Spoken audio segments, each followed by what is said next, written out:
ये देखो, अमेरिका में भी शुरू हो गया मीडिया शावर। अरे अब इंग्लैंड के आसमान में भी दिखाई दे रहा है। अगला नंबर हमारे देश इंडिया का है दोस्तों। तैयार हो जाओ आसमान में प्रकृति की आतिशबाजी देखने के लिए। वो देखो शुरू हो गया।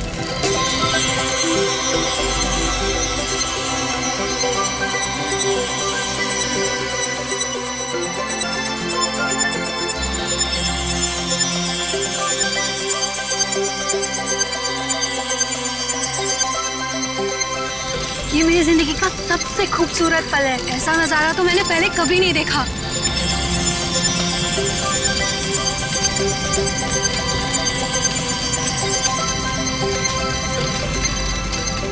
हे गाइस, वो देखो आसमान से शायद कुछ गिर रहा है। ये कहीं किसी मीटियोर का हिस्सा तो नहीं है? वो देखो वहां गिरा, चलो देखते हैं। ये था।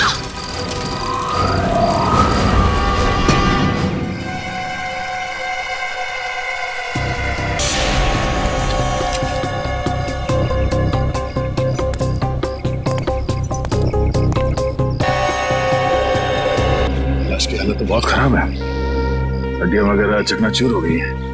हाँ सर, लेकिन ऐसा तो तभी हो सकता है जब कोई काफी ऊंचाई से गिरा हो। लेकिन सर यहाँ कोई बिल्डिंग तो है नहीं, चारों तरफ खुला मैदान ही है।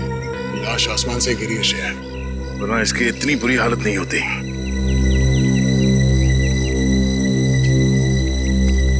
कब हुआ ये, कितने बजे? यही कोई रात 3:15 बजे। हम लोग रात को मीटियोर शावर देख रहे थे, तभी अचानक आकर के कुछ गिरा। और हमें लगा मीटियोर शावर का ही कुछ हिस्सा होगा, लेकिन जब पास जाके देखा तो लाश थी। सर जब लाश ऊपर से गिर रही थी तब ये जल भी नहीं रही थी। अच्छा, ये केस कुछ ज्यादा ही पेचीदा लगता है। देखते हैं डॉक्टर सालों के क्या कहते हैं इस लाश को देख के। चलो।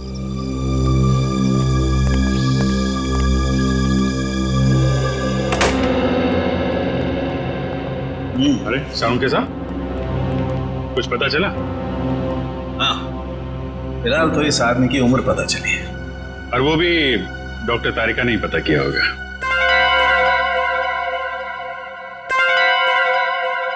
मैंने पता किया है। आपने किया है? जी हाँ। कोई शक है आपको? नहीं, शक की क्या बात है, आपने पता किया होगा तो ठीक ही किया होगा। वैसे क्या क्या पता क्या किया आपने? पता ये किया कि इस आदमी की उम्र 120 साल है। क्या 120 साल का बुजुर्ग आदमी इतनी ऊंचाई से गिर के मर गया? क्यों, कहीं लिखा हुआ है कि 120 साल का आदमी ऊंचाई से नहीं गिर सकता? आप लोगों से कुछ गलती तो नहीं हो गई? आप एक काम कीजिए, तारिका जी से कंफर्म कर लीजिए। बताओ भाई ने। हाँ अभिजीत, इनके एक्सरे स्कैन्स देख लो। देखो, ये देखिए, इनकी हड्डियां काफी कमजोर हो चुकी थी, जैसे कि उम्र के साथ साथ होता है। और टिश्यूज को हुए नुकसान को देखकर हमने अंदाजा लगाया कि इनकी उम्र तकरीबन 120 साल के आसपास रही होगी। अच्छा, वैसे कितनी ऊंचाई से गिरे होंगे ये? फिलहाल ये बता पाना मुश्किल है। सर हो सकता है इस आदमी को किसी हवाई जहाज से फेंका गया हो। सर वो केस याद है ना आपको, जब एक लाश को हेलीकॉप्टर से फेंका गया था?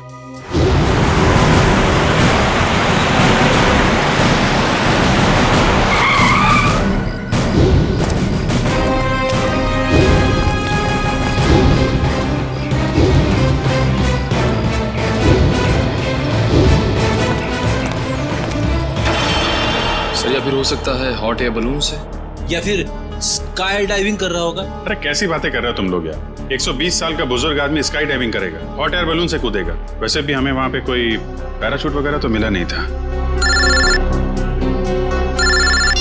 हेलो, जली हुई चीज समुद्र में गिरी है, लाश के पास वाले इलाके में? ठीक है पहुंचते हैं हम लोग।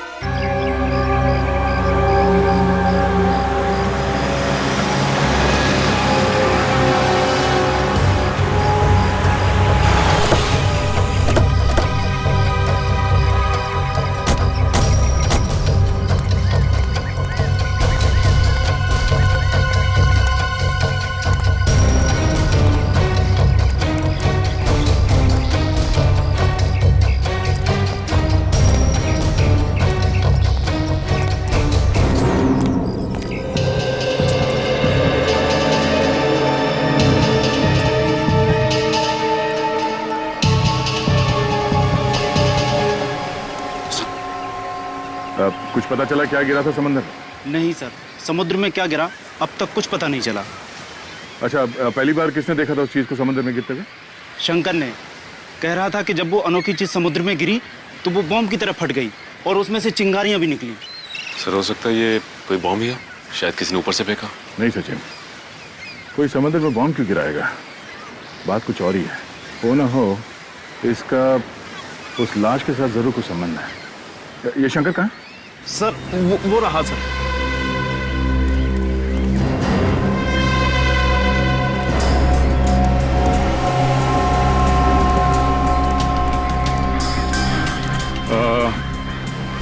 तुम शंकर हो? जी मैं शंकर। हम लोग सीआईडी से हैं। एग्जैक्टली हुआ क्या था? सर करीब रात के 3 बज रहे थे। मेरी बीवी जोर जोर से खर्राटे भर रही थी, इसलिए मुझे नींद नहीं आ रही थी।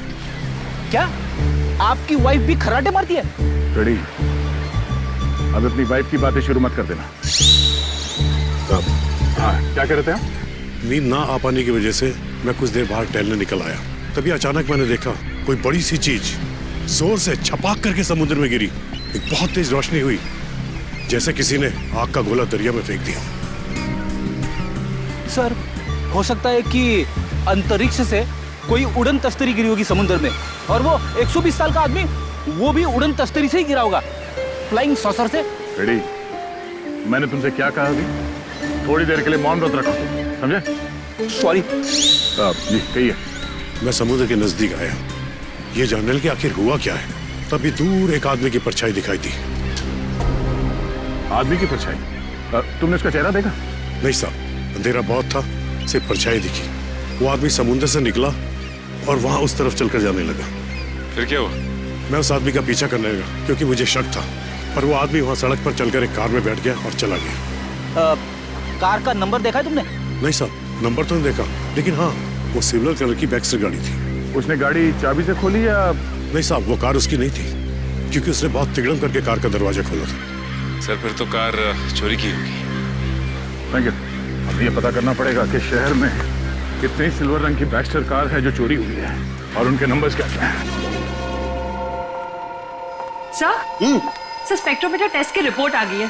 देखिए मुझे लाश के कपड़ों में से क्या मिला है। क्या मिला है?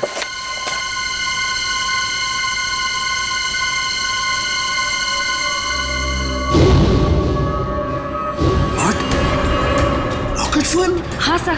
अरे लेकिन तारिका, रॉकेट फ्यूल तो स्पेस क्राफ्ट को स्पेस में भेजने के लिए इस्तेमाल होता है। सर कहीं आदमी रॉकेट में होगा तो?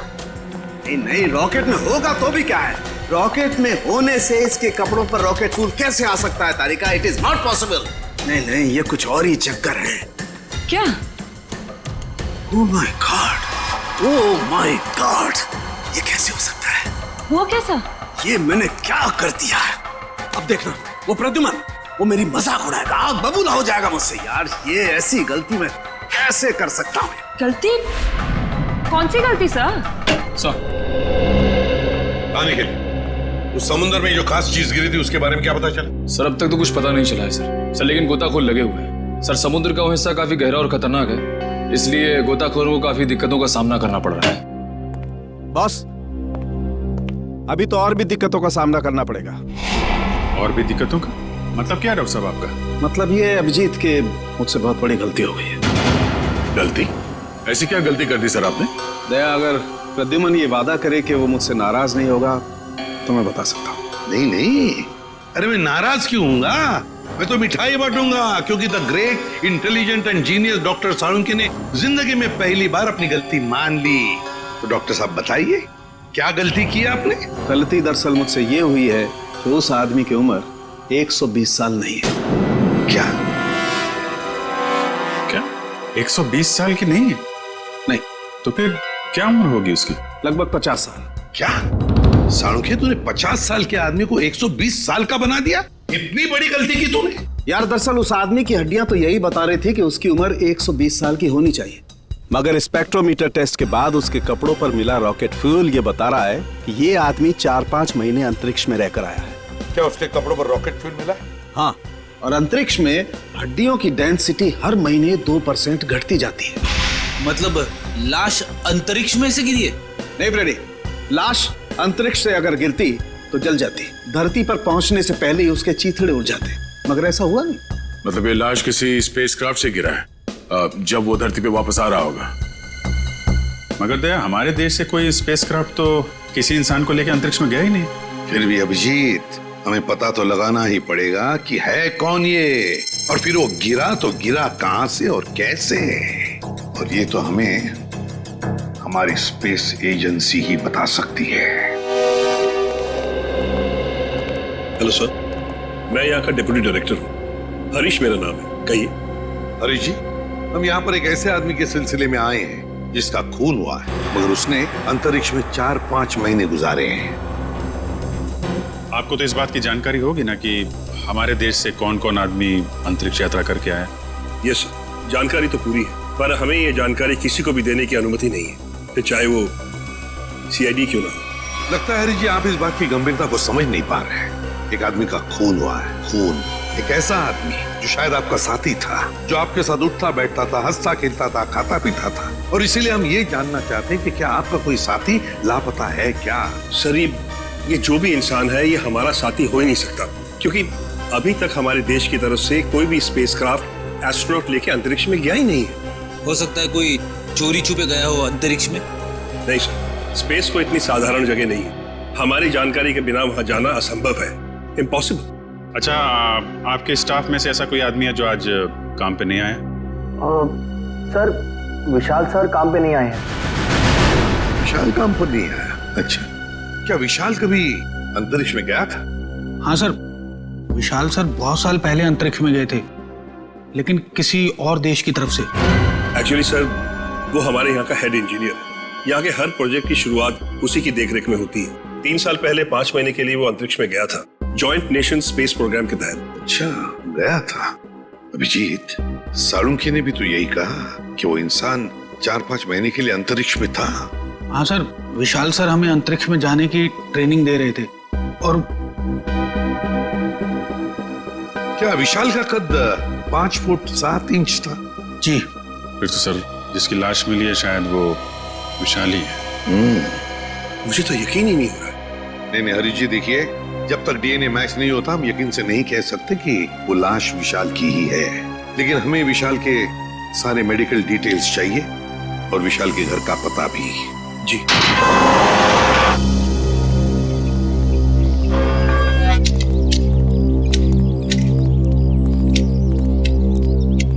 सुनिए, ये विशाल का घर है ना? जी, घर तो विशाल साहब का ही है, लेकिन वो घर पर नहीं है। हाँ, वो तो पता है हमें, लेकिन क्या विशाल जी के कोई घर वाले या परिवार वाले, कोई दोस्त वगैरह आसपास रहते हैं क्या? जी, विशाल साहब की पत्नी अदिति मेम साहब तीर्थ गई हैं। आप लोग? हम लोग सीआईडी से। सीआईडी? जी। कहिए, क्या बात है? आप कौन है? आपका नाम क्या है? जी, मेरा नाम बिरजू है। अच्छा, देखो बिरजू, हमें एक लाश मिली है। लाश? और हमें शक है कि वो लाश विशाल जी की है।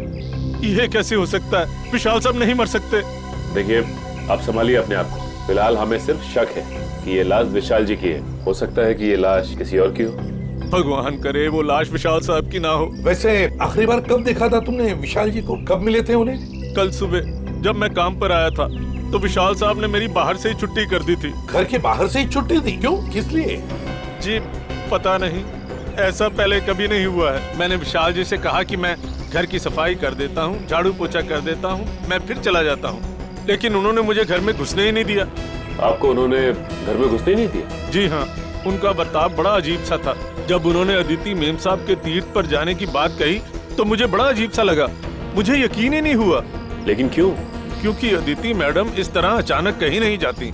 अगर वो शहर से बाहर कहीं जाती भी हैं, तो महीनों पहले वो अपनी तैयारी पूरी कर लेती हैं। अच्छा, साहब ने तुम्हें घर के अंदर आने से मना कर दिया। वैसे बिरजू, हम घर के अंदर देखना चाहते हैं। तुम्हारे पास घर की चाबी तो होगी? जी हाँ। हम ये देखना चाहते हैं ऐसी क्या वजह थी जो साहब ने तुम्हें घर के अंदर आने से मना कर दिया। जी अभी खोलता हूँ।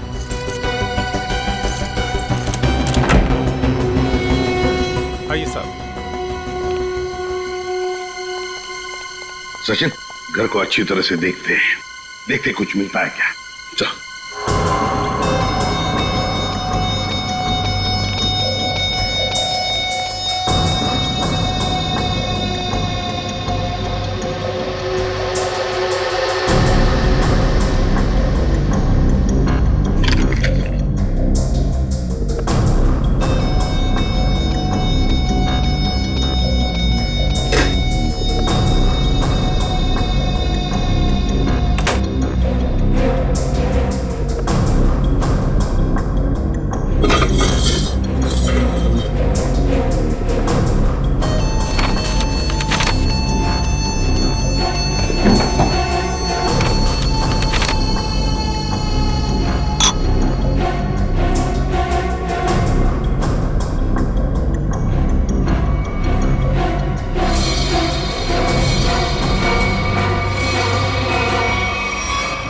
कागज के टुकड़े पर कुछ हल्का हल्का सा लिखा हुआ है।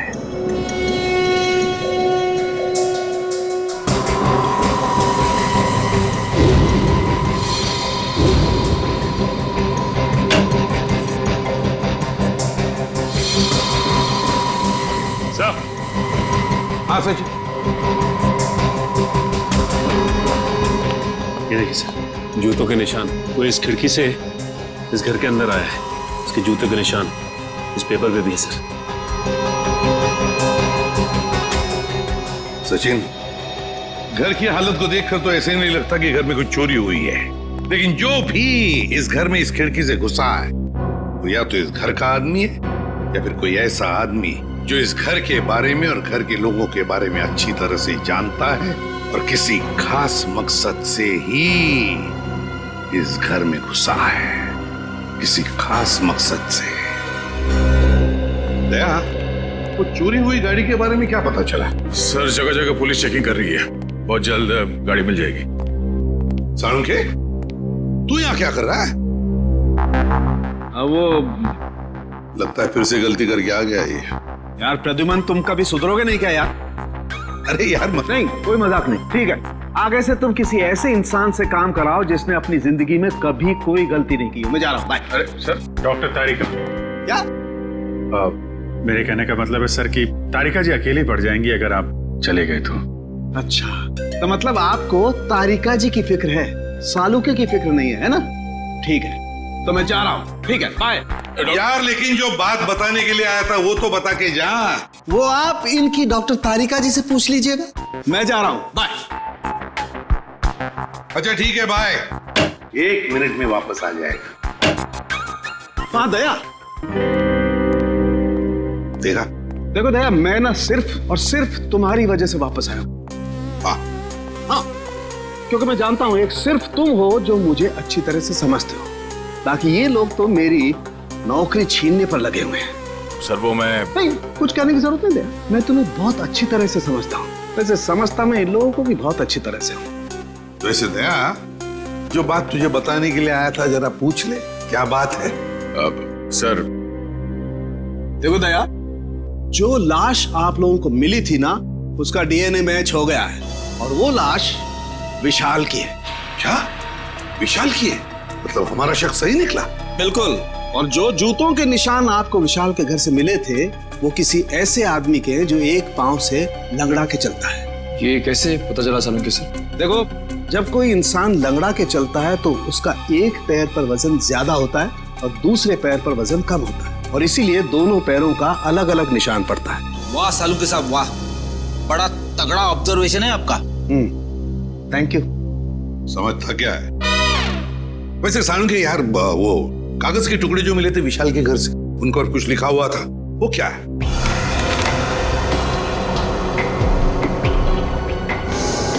वो ये था, अगर तुमने जुबान खोली तो जान से जाओगे।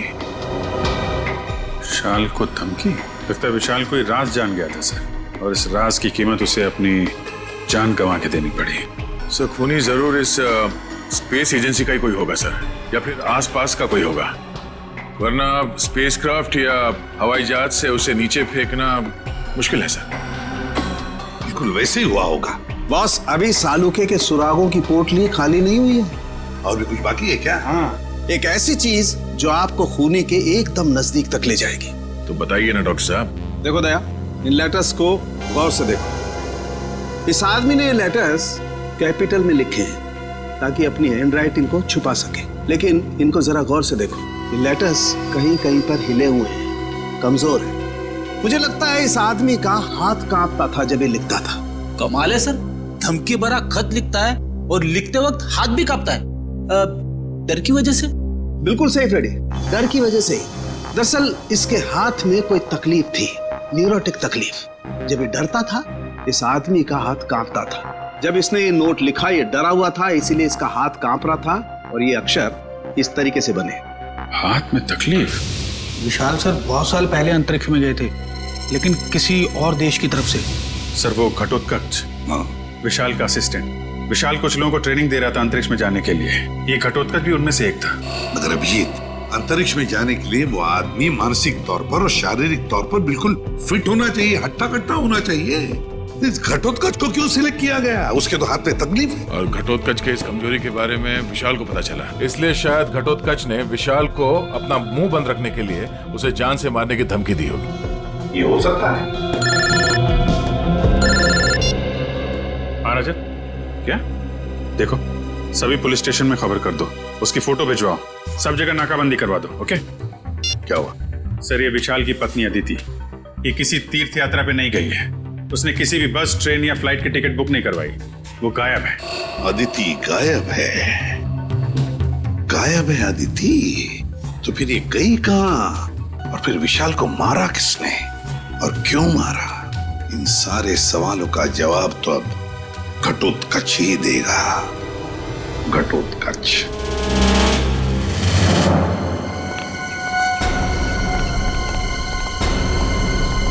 शरीर घटोत्कच का घर सर।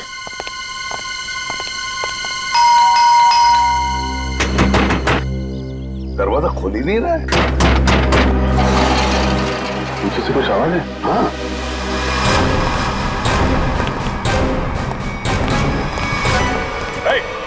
पकड़ो उसे।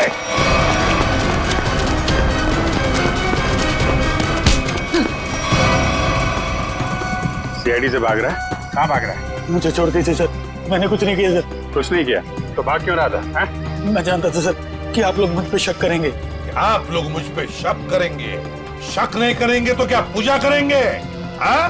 तुमने विशाल को चिट्ठी भेजी थी ना, धमकी भरी। अगर तुमने अपना मुंह खोला तो जान से जाओगे। भेजी थी या नहीं? बोल। हाँ सर, वो खत मैंने लिखा था सर, लेकिन वो मेरी भूल थी जो मैंने गुस्से में की थी सर। मैंने विशाल सर को नहीं मारा था। ऐसी कहानी हम लोग बहुत सुन चुके हैं, समझे? मैं सच कर रहा हूँ सर, मैं तो 3 दिन पहले विशाल जी के घर पे गया था उनसे माफी मांगने के लिए। तुम यहाँ पर क्यों आए हो? देखिए विशाल जी, मैं आपसे अपनी उस चिट्ठी के लिए माफी मांगने के लिए आया। उस वक्त मैं शराब के नशे में था और शराब के नशे में ही अक्सर सच्ची बात जुबान पर आ ही जाती है। देखिए आप ऐसा मत कहिए, आप न सिर्फ मेरे दोस्त हैं बल्कि मेरे मार्गदर्शक भी हैं। अगर आपने मुझे माफ ना किया तो मैं अपनी नजरों में गिर जाऊंगा। ठीक है, मैंने तुम्हें माफ किया। देखिए आप कुछ परेशान नजर आ रहे हैं। परेशान? नहीं, मुझे काहे की परेशानी है?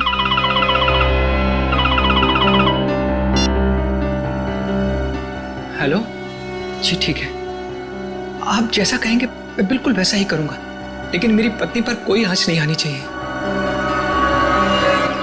आदिति किडनैप हो गई और फिर किडनैपर आदिति को कोई नुकसान ना पहुंचाए, इसलिए विशाल ने ऐसी कहानी बनाई कि आदिति तीर्थ यात्रा पर चली गई। दया का फोन आ गया। अच्छा, चोरी की गई गाड़ी का पता चल गया।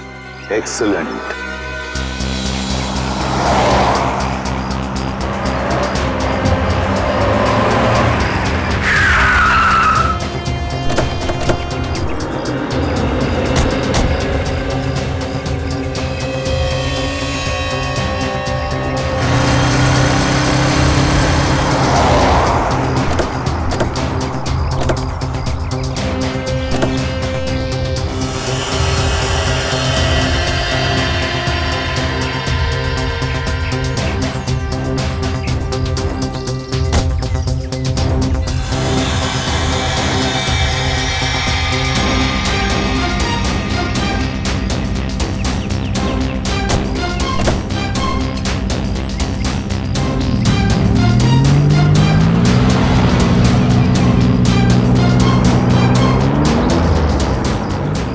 खूनी समंदर किनारे से इस गाड़ी में यहाँ तक आया और उसके बाद गाड़ी को यहाँ पे लावारिस छोड़ के किसी और गाड़ी में चला गया। लेकिन सर, गाड़ी में तो कुछ भी नहीं मिला।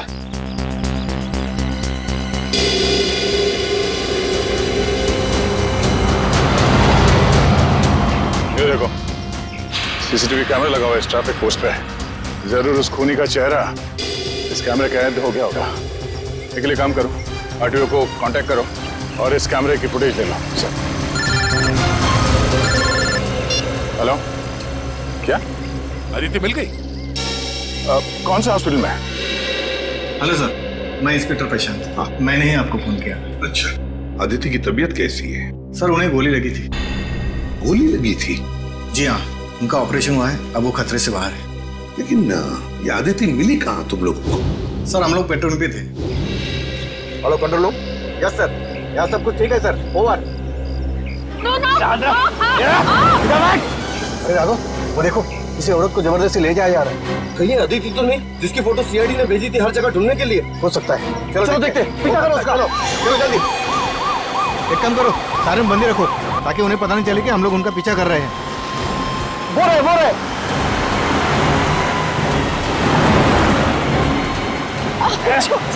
जाने दो मुझे, जाने दो ना मुझे।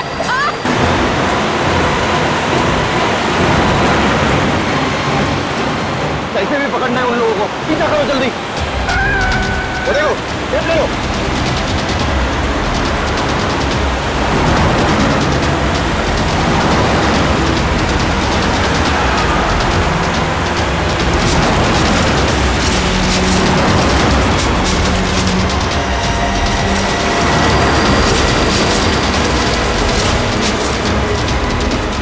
जाने दो ना मुझे।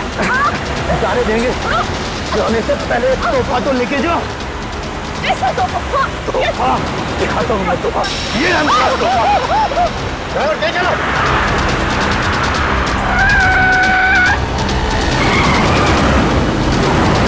और तेज ड्राइवर।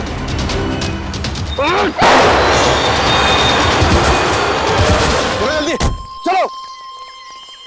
ये तो आदिति ही है, इसे तो गोली लगी है। चलो जल्दी से हॉस्पिटल लेके चलते हैं। उस कार को हमने रोकने की बहुत कोशिश की सर, मगर हमारा ज्यादा ध्यान अदिति जी की तरफ था, इसलिए वो लोग हमारे हाथ से निकल गए। तुम लोगों ने बिल्कुल सही किया। गाड़ी का नंबर तो नोट किया होगा? नहीं सर, उस गाड़ी की नंबर प्लेट पे मिट्टी लगी हुई थी सर, इसलिए हम लोग आधा ही नंबर देख पाए। Good job. Thank you. हम लोग आदिति से मिलते हैं। जी सर।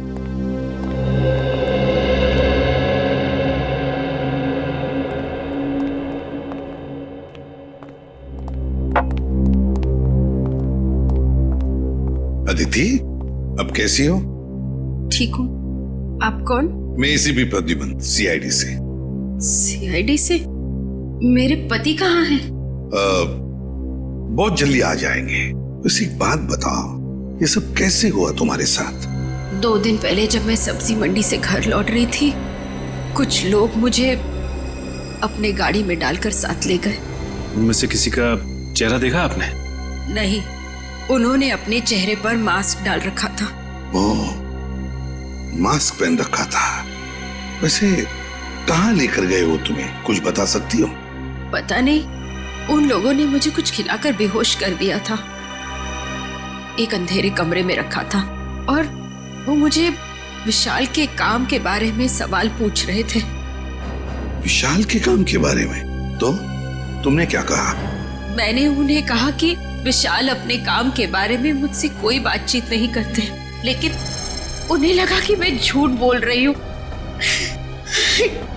नहीं आदित्य, देखो अदिति, देखो जिन्होंने भी ये किया है ना तुम्हारे साथ, उनको हम कड़ी से कड़ी सजा दिलवाएंगे, ये मेरा वादा है। आप उन्हें मत छोड़िएगा, वो लोग देशद्रोही है। कुछ देर बाद उनका बॉस भी उसी कमरे में आया और उसने मुझसे कहा कि विशाल मुझसे ज्यादा अपने देश से प्यार करते हैं।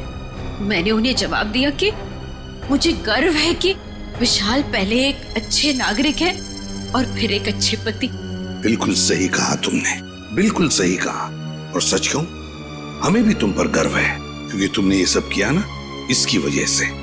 अच्छा बताओ, क्या तुमने उस आदमी का चेहरा देखा? नहीं सर, उसने भी अपने चेहरे पे मास्क डाल रखा था, लेकिन हाँ, गुस्से में आकर मैंने उस पर झपटकर हमला किया था। अच्छा? उसकी गर्दन पर खरोच आ गई थी। उस आदमी के गर्दन पर खरोच आई थी? तो फिर सचिन, जरूर आदिति की नाखून में उस आदमी की चमड़ी के अंश होंगे। उस आदमी के चमड़ी के अंश होंगे। हाँ निखिल, ट्रैफिक सिग्नल का फुटेज रेडी है? हाँ सर, रेडी है। चलो देखते हैं।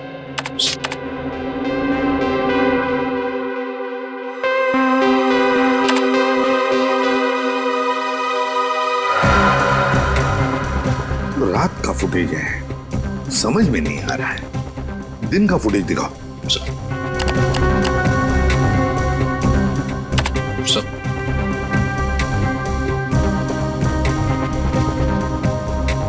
कोई आदमी गाड़ी की तरफ चलते हुए आ रहा है। निखिल, पॉज करो, रिवाइंड करो और फिर से प्ले करो।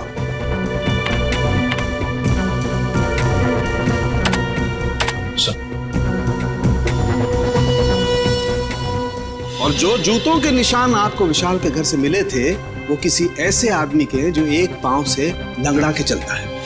बाएं पैर से लंगड़ा भी रहा है। कहीं ये हमारा खूनी तो नहीं? सर मगर ये आदमी है कौन? इसका चेहरा तो दिख ही नहीं रहा है। पता चल जाएगा फ्रेडी, ये है कौन ये पता चल जाएगा। लाल जूते जो पहने हैं। निखिल, रिवाइंड करो, जूम करो जूतों पर।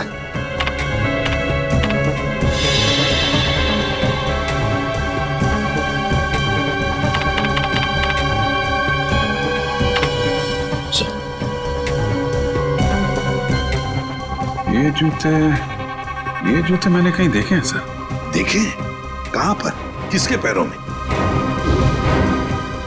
सर आज विशाल सर नहीं आए हैं। समीर, विशाल का असिस्टेंट सर, और वो लंगड़ा के भी चल रहा था। विशाल का असिस्टेंट समीर। अरे दरवाजा तो खुला ही है। माय गॉड, खून! चौकन ना रहना, लगता है किसी को घसीट के ले जाया गया है यहां से उस तरफ।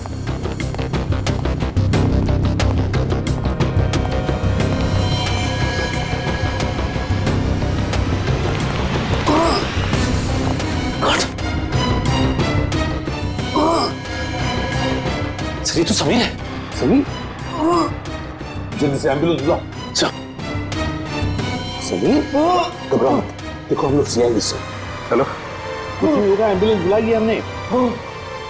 क्या क्या क्या?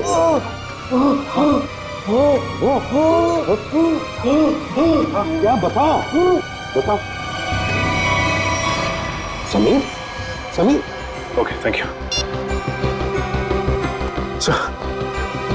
एम्बुलेंस आ रही है सर। समीर तो मर गया। माय गॉड सर, हम तो सोच रहे थे कि ये समीर ही गुनहगार है, लेकिन यहाँ तो समीर का ही किसने खून कर दिया। वही तो, इस शतरंज के खेल का असली खिलाड़ी तो कोई और ही है, कोई और ही है। समीर के घर में से जो डॉक्यूमेंट्स मिले उससे पता चलता है कि समीर विशाल के लिए काम करता था, जासूस था वो विशाल का। दुनिया के सामने समीर विशाल का असिस्टेंट और असली काम जासूसी। एग्जैक्टली। और जब विशाल को पता चला कि स्पेस एजेंसी में कोई गद्दार है जो वहां की खुफिया इंफॉर्मेशन बाहर भेज रहा है, तो बस उसका पर्दाफाश करने के लिए उसने समीर को रख लिया काम पर, जासूस बनाकर। और इसलिए समीर ने भी हमें कुछ नहीं बताया, क्योंकि विशाल ने उसे ऐसा करने से मना कर दिया था। हाँ, दया जब विशाल का खून हुआ तब शायद समीर तहकीकात करने के लिए विशाल के घर गया। और जैसे ही खूनी को लगा कि समीर उस तक पहुंचने वाला है, उसने समीर का भी खून कर दिया। बॉस, आसानों की अदिति के नाखूनों में चमड़ी के अंश मिले? हाँ मिले ना, उसके नाखूनों में चमड़ी के अंश मिले। तो जब मैं आप लोगों को बताऊंगा कि उस चमड़ी का डीएनए किसका था, आप लोग दंग रह जाएंगे। डॉक्टर साहब, रियलिटी शो के विनर का नाम अनाउंस करने जैसा सस्पेंस मत बढ़ाइए, नाम बताइए ना प्लीज। बॉस, उस आदमी का नाम है deputy director Harish. Hello sir, मैं यहाँ का डिप्टी डायरेक्टर हूँ, हरीश मेरा नाम है। क्या? Deputy director Harish? तभी तो समीर मरते वक्त हाँ ऐसे कर रहा था। क्या क्या कह रहा? समीर कहना चाहता था हरीश, वो हरीश का नाम लेना चाहता था। Deputy director Harish, space agency का deputy director Harish. Excuse me sir, आप लोग यहाँ? जरा हरीश जी को बुलाइए। कहाँ है वो? सर वो तो कुछ ही घंटे पहले चले गए। चले गए? कहाँ गए, कुछ पता है आपको? नहीं सर, वो बड़ी जल्दी में थे, इसलिए बिना कुछ बताए निकल गए। कोई बात नहीं, हम पता लगा लेंगे। उनके गाड़ी का नंबर दीजिए। जी। हेलो, हाँ बोल रहा हूँ। कहाँ पे? एमआई इलाके में? ठीक है, ओके सर। हरीश की गाड़ी एमआई इलाके में देखी गई है सर। एमआई इलाके में? हाँ सर। शेयर जरा नक्शे में चेक करो, एमआई इलाके में हरीश कहाँ जा सकता है? सर सर एमआई इलाके के आगे तो बॉर्डर है, हमारे राज्य की सीमा, और ये बॉर्डर एमआई इलाके से 15 किलोमीटर दूर है। तो ये उड़ान भर के हरीश अपना घोंसला कहीं और बनाना चाहता है। और सर उड़ान भरने के लिए पास में ही एक रनवे और एयरफील्ड भी है। फिर तो सर ये शहर से नहीं देश से बाहर निकलने का प्लान बना रहा होगा। तो चलो इसके प्लान का आज क्लाइमैक्स कर देते हैं।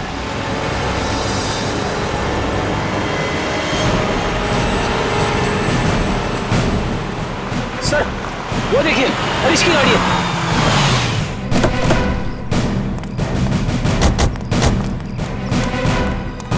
सर गाड़ी तो खाली है सर, तो लगता है भाग गया है हरीश। लगता है वो एयरफील्ड की तरफ गया है। चलो लेट्स गो।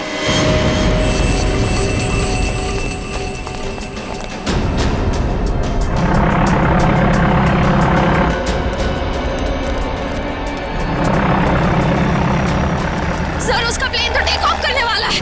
सर अगर ये विदेश चला गया तो इसे पकड़ना और भी मुश्किल हो जाएगा। कहीं नहीं पहुंचेगा ये। Oh no.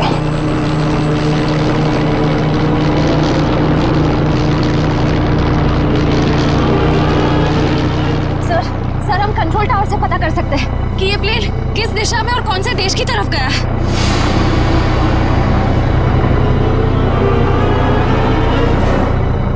पता तो कर सकते हैं श्रेया, मगर क्या सर?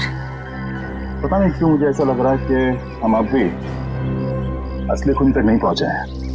सर इस हरीश तक पहुंचते पहुंचते रह गए सर। नहीं निखिल, असली खूनी ये हरीश नहीं है। हरीश नहीं है तो फिर कौन है सर? अब मेरी समझ में आ रहा है ये सब किसका किया धरा है। चलो। तुम लोगों को अपने बुरे कर्मों की सजा जरूर मिलेगी। सारा गुनाह तुम लोगों ने किया और इल्जाम मेरे मत्थे मर दिया। बात तो तेरी ठीक है, मगर सीआईडी कभी पता नहीं कर पाएगी कि असली मुजरिम कौन है, क्योंकि हमने तुम्हारे बैंक अकाउंट में पूरे 15 करोड़ रुपए डलवाए। 15 करोड़ रुपए? हाँ 15 करोड़ रुपए, जिससे उनको लगेगा कि तुमने अपने जमीर का सौदा कर दिया है 15 करोड़ रुपयों के लिए, और अब देशद्रोही बन गए। शर्म आनी चाहिए तुम लोगों को। शर्म तो हमें आने से रही, अब तू एक अच्छे बच्चे की तरह उस नए मिशन की पूरी जानकारी हमें देते हैं। चल। नहीं, कभी नहीं। मैं रुपयों के लिए अपने देश को कभी नहीं बेचूंगा, कभी नहीं।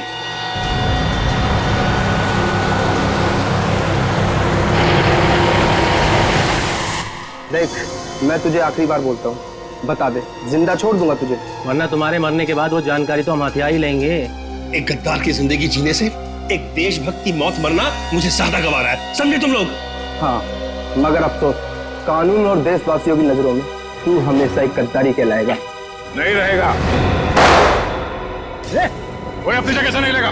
जा नीचे, हाथ खोलो, उठ। बस।